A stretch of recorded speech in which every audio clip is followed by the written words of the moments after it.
Aujourd'hui, j'aimerais te parler d'un livre, Le leader sans titre, de Robin Sharma, que je suis en train de lire et j'aimerais partager avec toi certains passages que je trouve assez inspirants.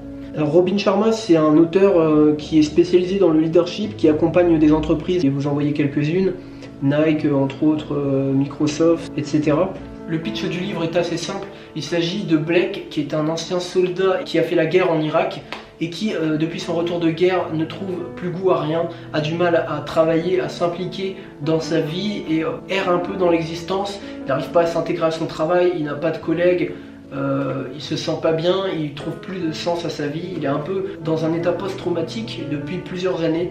Il va rencontrer son mentor qui lui est très haut gradé dans la librairie et pourtant qui n'a aucun titre, c'est-à-dire qu'il n'est pas directeur, il n'est pas PDG, mais il est le plus respecté de la librairie. Il va lui expliquer comment il a gagné cette philosophie de leadership qui lui permet d'avoir une influence, être écouté de manière totale par tous ses interlocuteurs. Pour cela, il va lui faire rencontrer les 4 professeurs qui lui ont lui-même enseigné cette stratégie de leadership, qui sont totalement différents.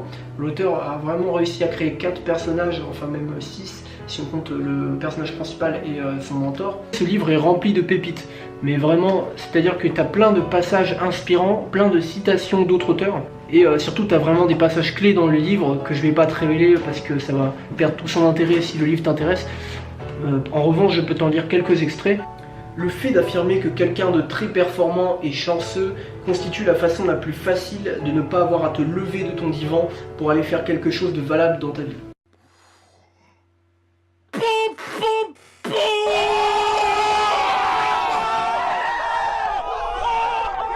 Alors, un moment clé du livre, c'est quand Blake, le personnage principal, est dans un cimetière avec son mentor et qu'il va lui faire découvrir les 10 regrets humains creusés dans une tombe sur une plaque. Je vais en prendre un parmi les 10. Tu atteins ton dernier jour en prenant conscience que tu n'as jamais inspiré qui que ce soit d'autre par l'exemple que tu donnes. Je t'en donnais un autre. Tu atteins le dernier jour de ta vie et tu as le cœur brisé de n'avoir jamais acquis l'aptitude de transformer l'adversité en victoire et le plomb en or. Et un petit dernier, tu atteins le dernier jour de ta vie, rempli de peine en te rendant compte que tu n'as jamais pris de risques audacieux et que tu n'as jamais reçu de récompenses éclatantes. La philosophie de ce livre essaie de résumer l'idée que tout le monde peut être un leader, tout le monde peut prendre sa vie en main et on n'a pas besoin d'être un PDG ou un homme politique pour avoir un esprit de leader. C'est vraiment une belle leçon d'humilité. Il y a par exemple un passage où le personnage principal rencontre une femme de ménage qui lui explique que toute sa vie elle l'a vouée à faire le ménage du mieux possible et que c'est en ça qu'elle est un leader. Il y a toute une tirade là-dessus. C'est vraiment impressionnant la qualité d'écriture du livre. Alors le livre parle aussi beaucoup des croyances. Les titres confèrent vraiment du pouvoir.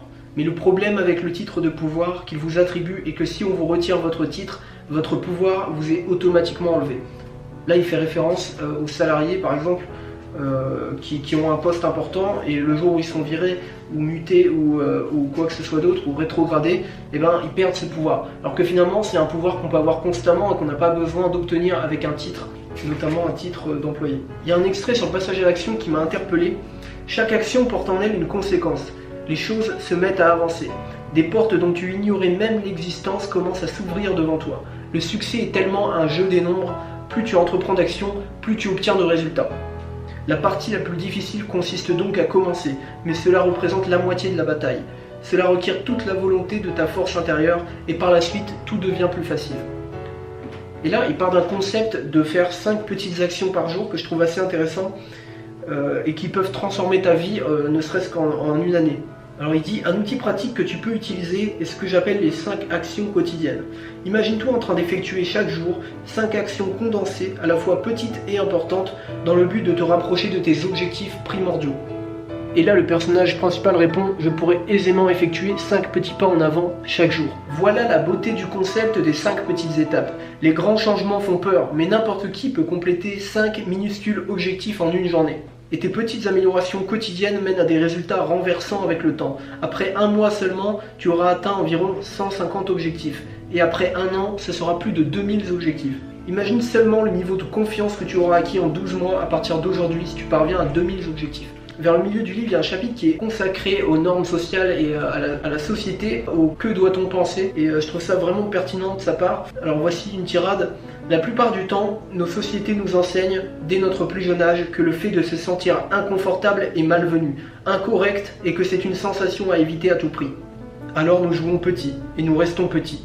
Nous ne nous aventurons pas vraiment au-delà de nos routines régulières et de ces activités où nous nous sentons en sécurité comme si nous étions à la maison. Mais vu que nous nous cramponnons à ce port rassurant que représente notre monde familier, nous ne faisons l'expérience d'aucune aventure. Nous échouons à conquérir de nouvelles contrées et nous n'atteignerons jamais le sommet de qui nous sommes. Chaque fois que tu essaieras quelque chose de nouveau, cela te semblera étrange. L'opinion publique te dira que si quelque chose te semble bizarre ou étrange, c'est que tu commets une quelconque erreur. La mentalité de la foule affirme que si quelque chose te rend inconfortable, reviens alors à ce qui est naturel à tes yeux. Un des professeurs explique à Blake: « Je t'ai encouragé précédemment à ne pas oublier que chaque fois que tu te diriges vers le changement et la croissance, il est à prévoir que cela te semblera étrange. C'est un bon signe, cela signifie seulement que tu quittes ta zone de confort. De nouveaux schémas de pensée et de comportement sont en train de s'établir. Tes frontières personnelles s'élargissent. Quel extraordinaire phénomène, même si cela peut te sembler bizarre. » J'espère que je t'aurai donné envie de lire ce bouquin. J'en ferai peut-être une revue plus complète une fois que je l'aurai terminé, puisqu'il me reste une centaine de pages à lire. Et je te donne rendez-vous dans une prochaine vidéo, dans quelques jours. Clique sur j'aime et abonne-toi. La citation du jour: « Tout être vivant, en ce moment même, a le pouvoir d'aller travailler chaque jour et d'exprimer ce qu'il y a de mieux en lui. Et tu n'as pas besoin d'un titre pour faire cela. »